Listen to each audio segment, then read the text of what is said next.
reported in this chapter.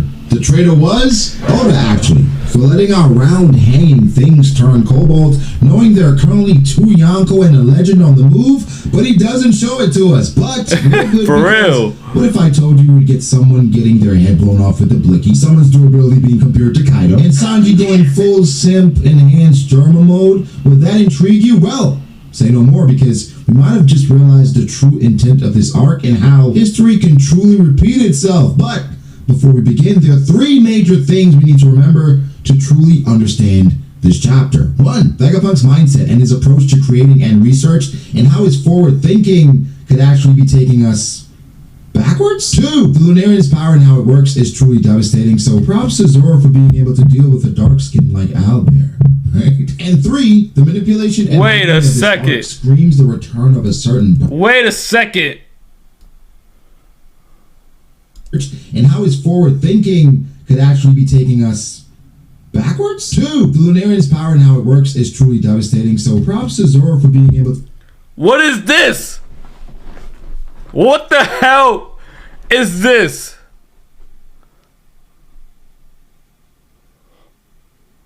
Why? Why? To deal with a dark skin like Owlbear. Right? And 3, the manipulation and villainy of this arc screams the return of a certain Birdman who walks weird. But it really goes back to our first point, Vegapunk's mindset and how he got here. But now the manipulation, I feel him on that, right? Like, it does feel like something, especially the reveal of Doflamingo and Punk Hazard, like the panel we just seen. It's like, what is he? You know what I'm saying? It could be him, but I don't know. Thanks, baby. But of course, there's another one, number 4. We have another statue of Usopp. Okay, I thought things would go differently since the last time I faced the little girl. No, Usopp's trash, bro. Anyway, Vegapunk, or Stella for the sake of continuity, is not an evil person.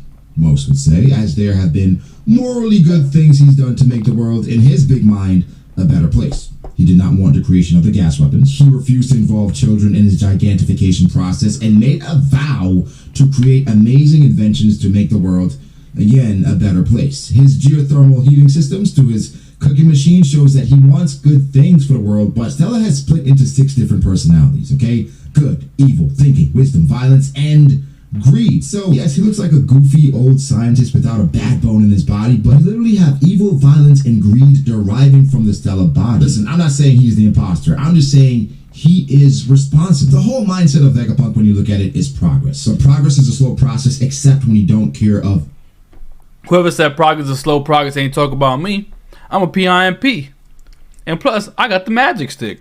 The adverse effects. His grand scheme is to create an entire sea of knowledge using all of humanity updating Punk records on a daily basis while sharing a brain like him and his clones do. Jimmy asked him, okay, what about issues with ideology and things of that nature? And Vegapunk pretty much said, we can't advance if we worry about things like that. But his exact mindset is probably why we're here in the first place. We're currently in a very intense One Piece Egghead version of Among Us, but I think we have more players than we actually invited, because the traitor in my mind from week to week has been Shaka, Lilith, Stella. At one point it was even blaming Caribou and the Gorosei. Yes, yo, I really feel like Caribou is Rox D. Shebeck, the old one who's supposed to be on his way with Kizaru. Maybe I was losing it, and I still am. I've actually come to the realization that I have no idea who the traitor is, but I have a few theories. With Stella's mention of how his brain works, I suppose all of them. He's currently not directly connected to his brain, but is using brain waves to connect. Kind of like a Bluetooth. With this coming into play, this leaves the brain as a growing organism which isn't monitored mostly and is only updated. So this has been leading most One Piece YouTube scholars to the belief that the actual traitor could be the AI itself created by this brain. Now, the idea behind this is that the brain is protected. Damn, my boy is spitting right now, bro. Itself through the use of manipulation via failed Seraphim. We know for a fact Stussy was not the only clone. Do we think the current Seraphim were the only experiments? We saw in chapter 1071 the Frontier Dome deactivated on its own, right? Letting CP0 into Egghead, which Shaka even says he couldn't see anyone in the monitors. So unless Shiryu or another made its way onto Egghead, it seems like the island is operating on its own. This does sound crazy, but when you think of Stella's ambitions, with no worry of the other side in regards to advancements, so many things have gone wrong for him in this short time we've been in Egghead. But I did reference moonwalking with Stella in regards to how his actions could be showing us a glimpse of how things were in the past. Stella is said to be 500 years advanced into the future, which means his contemporaries are the people more so of the ancient kingdom. The kingdom had 20 kings ally against them, including the Nefertari family, who decided not to ascend to marry Joa, so it wasn't about power for them. It was about stopping the kingdom from possibly, I don't know, destroying the world. Stella is after the power source that powered the ancient kingdom, which could be reminiscent of the ancient story of Icarus, who flew too close to the sun. Did the ancient kingdom go too far and they had to be stopped by the powers back then? Did Joy Boy abandon his mission of meeting with Poseidon to help stop this kingdom to preserve the future? The Gorosei, even in the midst of being downright obnoxious at times, were... Bruh, listening to this nigga speak, bro, is really like... That nigga be breaking that shit down, bro.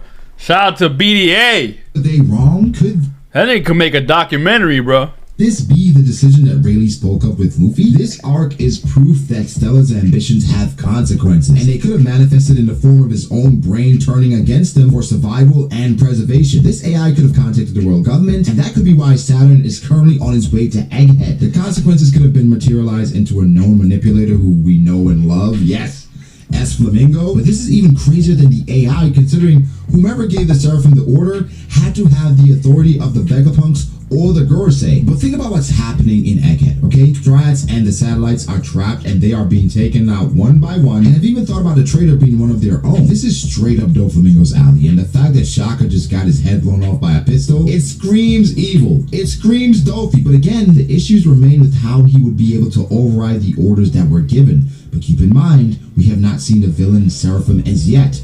Were they deemed failures? Yes, Flamingo is technically a celestial dragon, but does that qualify the same way as a Gorosei would? I mean, I guess he could also create clones using his devil fruit, or he could be straight up working with the AI to cause chaos and also to protect themselves. The sheer astonishment in Stella's eyes means it has to be someone least expected, maybe a clone of himself, or someone he thought he could control or trust, like the failed Seraphim. Yeah, because he did look super shocked, right? It's almost like, who the hell could this person be? But who would be shocking enough, like, to create that kind of emotion in, like, I don't think Doflamingo would, like, will he be shocked to see another Seraphim do it? You know what I'm saying? Blitzerk, thank you for subscribing, bro. Like, would he be, you know what I'm saying? I don't know.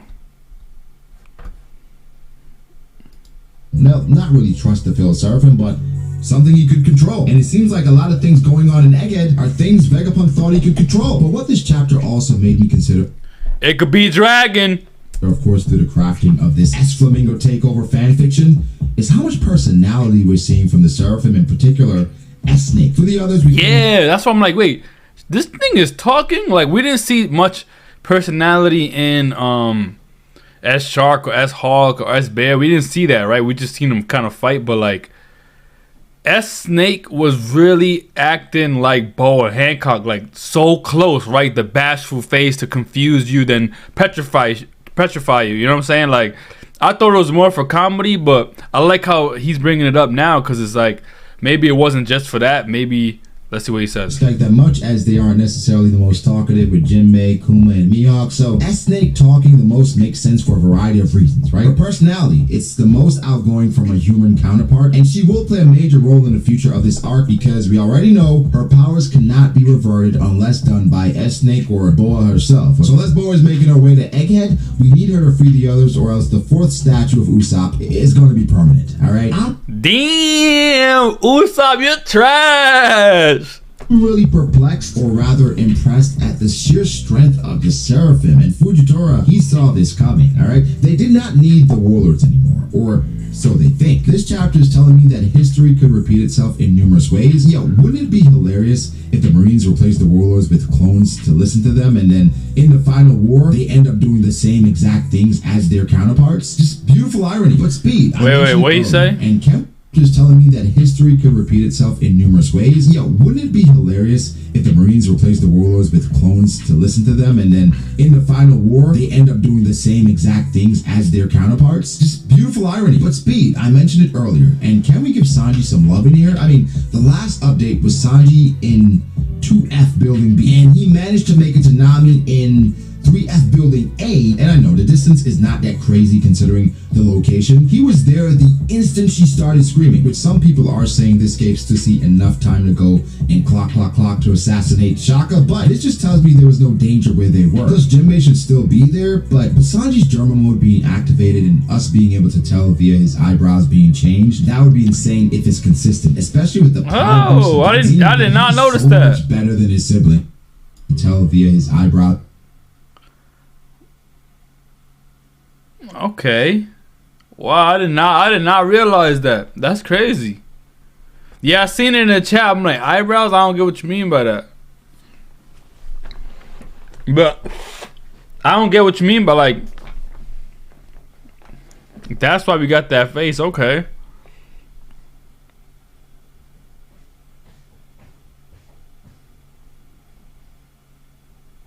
Oh, read the latest SBS, you would get it. Okay.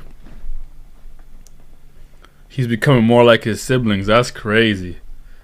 Was being changed. That would be insane if it's consistent, especially with the power boost he gets, meaning that he's so much better than his siblings, as he has the option to turn it on and off, but he retains his humanity. I actually love it. But Kaido, being mentioned in this chapter, feels like a reach, but we saw the Seraphim seemingly being able to take more punishment than Violet Myers, as they just themselves off after devastating attacks. Yo, not the Violet Myers plugin. Very capable powerhouses, okay? Fujitora's foresight is just looking better and better, and we have to think about the humanity of it all. Did Fujitora know or understand what it meant to replace the warlords with clones? Does he approve of them being essentially slaves, but having their own soul and personality? Morality in this chapter is being brought into question at varying levels when you dive deeper, like S-Sharp, but you end up hitting a stone wall when you try to figure out the reason Frankie and those boys were turned to stone by Baby Boa. Thank the Lunarians it was not Sanji, or Twitter would never shut up about it. I wonder what they have to say now. Was it cuteness,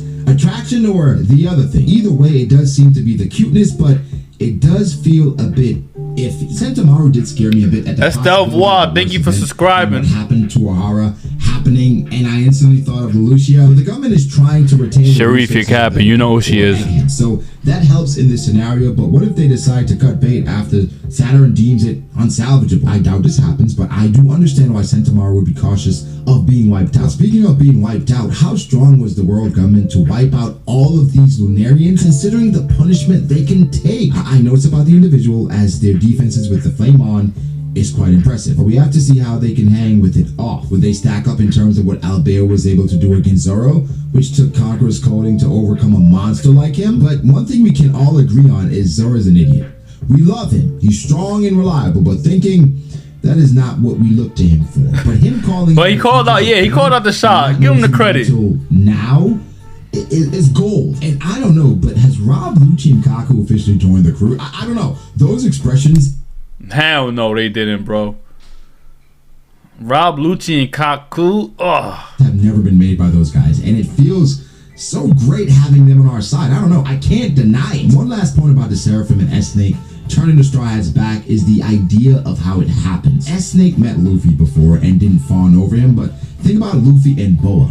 It wasn't immediate. It was actions over time that won Boa over, from hiding Sandasonia's back to freeing those in captivity, and these things would probably progress the same way for S-Snake to revert to the natural instincts and help Luffy. The reason why they can't fully turn to Seraphim is because the world government needs them much more than the Straw Hats or we do at this point. Oda recently talked about Sanji's eyebrows in an SBS. I should talk about that next because Sanji is officially underrated. The absolute last point before I get out of here, because I have been going on. Because the One Piece fanbase is just crazy and obsessive, people went back to chapter 908 to evaluate the Gorosei's steps when they were walking to meet Emu, and they concluded that it made the same clock noise. I want to say, you know, that's so crazy that he's saying that, because I literally did the same thing, and I found, and we went to the we found what we found: Doflamingo Kataks. We found Emu Kataks. That's the Gorosei, but I don't want to say that's not the Gorosei. It would be extremely high. There's also mention that Caesar and Judge could be the culprits, and that's why they're shown in the cover story. And also the mention of Vegapunk getting in their way. Things to consider. Subscribe to the channel. Much more to come. Catch you in the next one. Peace. That was a great breakdown, man. Whose Kataks is it? Is it Emu's Katox? Is it Doflamingos? Is it the Gorosei? Whose Katox is it? Is it Pat's? Is it Pat's Katox? I think it's Pat. I think we should call Pat. Should I call Pat? Should I just call Pat and say, who is the traitor? I'm gonna call Pat. Let's call. Oh shit. Let's call Pat. Let's call Pat, and I'm just gonna ask him, Pat, whose Katox is it in One Piece? And the first answer he gives us, that's the answer, alright? I'm just gonna ask him, whose Katox is it? Let me call him. Hopefully he picks up.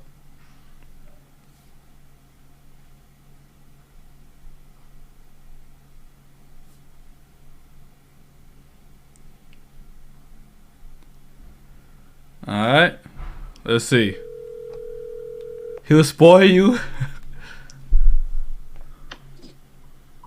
Oh. Yo, what up, Pat? Cooling up, heading to the gym right now. Let's go with you. Yo, Pat, I'm on live right now, and I know you're Oda's best friend, right? So yeah, that's facts. That's facts. Yeah, that's facts, right? So, Pat, whose Katox is it? Just give me a name. Whose Katox? Wait, what? Who's what? Whose Katox? Whose clocks is it? Who's the one walking? Give me a name. Who's the one walking? Yeah, just give me a name. I know who just give me a name in One Piece. Who's the one walking? Whose clocks is it? Whose clocks is it? What are you talking about? I'm lost right now. just give me a name. Just give me a name, Pat. Name. Just give me a name in One Piece. Who is the person walking up right now? Who is the traitor? Oh, the traitor. Yeah. Oh, I. No, not where we're watching right now. Just give me a name in One Piece, cause I know you're welcome. Patrick is mad confused. I know you're confused, and part of it is confused as hell. I was just listening to Math Hoffa right now, so I'm in a whole different realm right now, bro. I just because you're Oda's best friend, I just wanted to get just a name from you, just to see what you would say about this issue regarding the newest chapter in One Piece. I know you're not there yet. I just thought it'd be funny to hear what you had to say blind. So give me a name. Give me a name, Patrick. I'm gonna go with Akainu, because he's probably one of the persons that if there's anything that's gonna get like done to, or anybody gonna get violated, that would be the person I want to get violated right now. So he's walking to death. I don't know. You heard it here first, guys. From Oda's best friend, Akainu. All right, Pat. All right, my guy. Yeah, have a good day, bro. You too, B. Y'all heard it.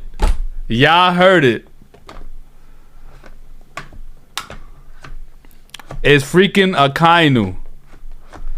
I told y'all didn't want to get spoiled. It's freaking Akainu, but I had to give y'all the inside scoop. It's freaking Akainu, bro. He shot a magma bullet